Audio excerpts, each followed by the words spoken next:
You ready for a walk? You are ready for a walk. Okay, let's go. Come here, Jake. Nope. Come here. Hey, no, come here. Jake, please. Please. Oh, please listen to me. Oh. Right now, Jake and I are going through a period of our lives that I don't think either of us enjoys too much. Where I'm teaching him how to not pull me when we take walks. He's really starting to get it.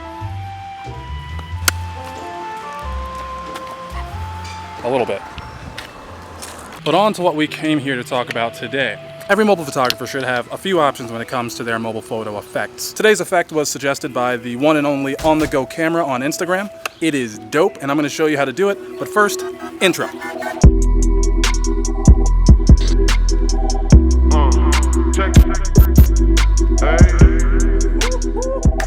Welcome back. It's time. It's been 37 years. Seriously, it's been a while. Not for no reason though. Let's jump right into it. So what we're doing today is this effect. There's a bunch of different names that I played around with, but I'm just gonna call it the sideways city effect. So all you're gonna need for this one is first a photo of a city, and second you're gonna need a photo of the subject that you want to be in the center of those two cities. Once you have all your materials, you know what we do here. Jump into Snapseed.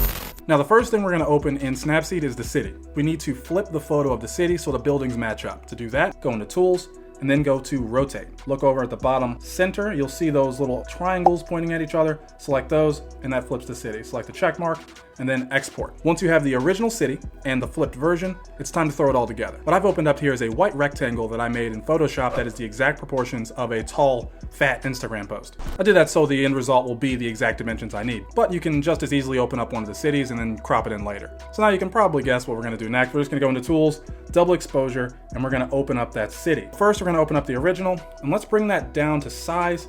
Now it's gonna be hard because there aren't any exact dimensions, but just do your best. Now I find it best to leave some of the city's foreground. What really sells this effect is the shapes and all the structures, so you really wanna get those in there and make the photo shine. Once you have the first one on, we're gonna jump back in, double exposure, and we're gonna do the exact same thing with the flipped version, and we're gonna put that on. You want each side to have the exact same scale and positioning, otherwise it looks a little off. So spend some time really framing this correctly. Once you have both of them on, go ahead and jump into the View Edits mode. And then just paint in the part that you need. There we go. All right, so last but not least, we need the photo of our subject. I'm gonna set mine just like this. There we go. Then once you get to this point, go back into the View Edits mode, and we're going to paint in just the parts that we need. Like a lot of the effects on this channel, the more time you actually spend cleaning this up, the better it's gonna look, obviously. So spend some time if you really want this to look sweet.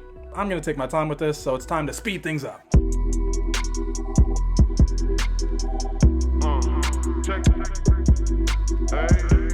And once you're done, this is what you should end up with. I mean, right here is pretty much ready for Instagram, but I can still see a little bit of the masking, and so I like to hide my edits. What I do is I go into Tools, black and white it. Making it black and white removes any difference in color between the city and the subject. And you know me, I always go into the curves at the end, and I add in that KO1. And then I add that morning filter. Boom. There we go. That's looking pretty sweet. A lesser known fact about these looks is that they're just a bunch of other features combined together to make a look. So go into the View Edits mode and you can see what they've added. I noticed that it's always a little too bright when they do it. So let me go into the curves. I think that's where they added the brightness. Nope, it's not. It's in those curves right here. These curves are where they make it super bright. So let me delete that one.